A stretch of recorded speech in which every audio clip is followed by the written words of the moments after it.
Welcome you here this evening. This is the forum that is sponsored by the Progressive Democratic Women's Caucus. I am Nana Cradaville. I'm the current president. The Progressive Democratic Women's Caucus has been formed and has been in existence about 5 years. Our mission is to find and support women running for office. Good evening. I want to thank the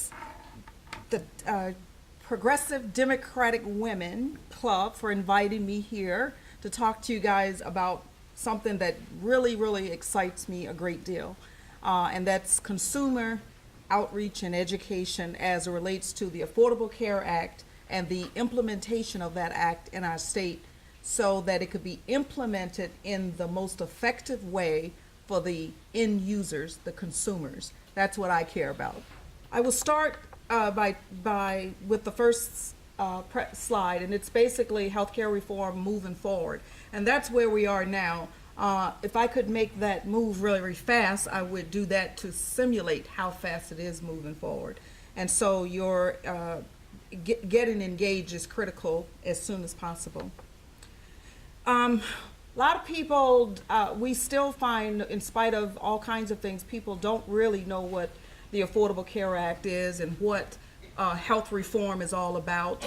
There is a campaign of misinformation from the very beginning, and it still is very active right now. And so it's really important to get some information about what it really is all about. And what it was about is the fact that 30% of our gross national product was spent on healthcare, and it was expected to grow even more by the end of the decade. There was some studies that showed that insurance premiums were rising 15 times faster than household incomes in Michigan. And the fact that one of the reasons why it's needed is because we spend about $8,000 annually per capita on healthcare costs, as opposed to Japan, who only spends around $2,700, and we're getting a lot less for our $8,000 than they are for their $2,700. Okay. In fact, 30 other countries have lower infant mortality rates than we do. That's what I mean by we're getting a lot less for our monies that are spent. And the World Health Organization ranks the U.S. 37th in the world, behind countries like Cyprus and Malta in terms of healthcare cost and outcomes. Right now, there's a projection that we have over 50 million Americans who have no insurance and no access to a family physician. And so out of that need, the Affordable Health Care Act of 2010 was passed, thankfully, by our federal legislators. And that leads us to what it's designed to do. And there are four primary components of the Affordable Care Act, and that is to reduce the health care costs, growth for families, employers, and the government, to provide Americans access to the affordable quality health coverage, to strengthen and protect Medicare and Medicaid, and we're going to talk a little bit about each of those. And it's also designed to modernize our healthcare delivery system, which is badly needed. As you guys know, or maybe some of you don't know, but last June, most of us across the country were sleepless the night before the Supreme Court announced their decision upholding the Affordable Care Act.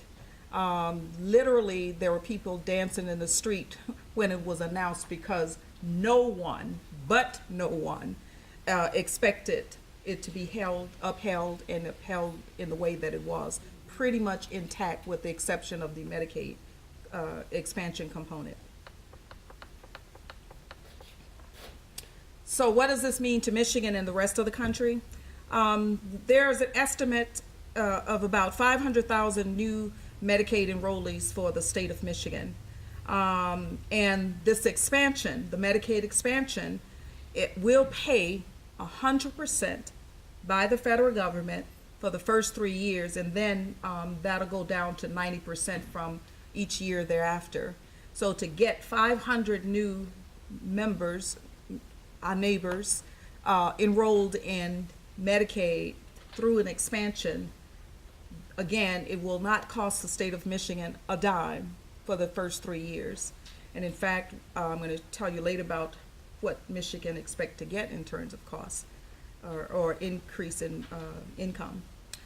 So the SCOTUS, the Supreme Court, short for Supreme Court, SCOTUS decision has been interpreted as making this optional for states, this Medicaid expansion.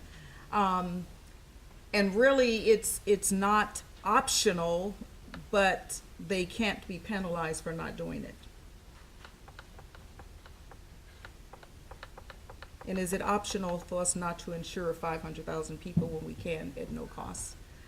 The House Fiscal Agency has estimated by expanding Medicaid, there could be a savings of $1.87 billion, and the Senate Fiscal Agency estimated that saving at around $2 billion, and this is annually.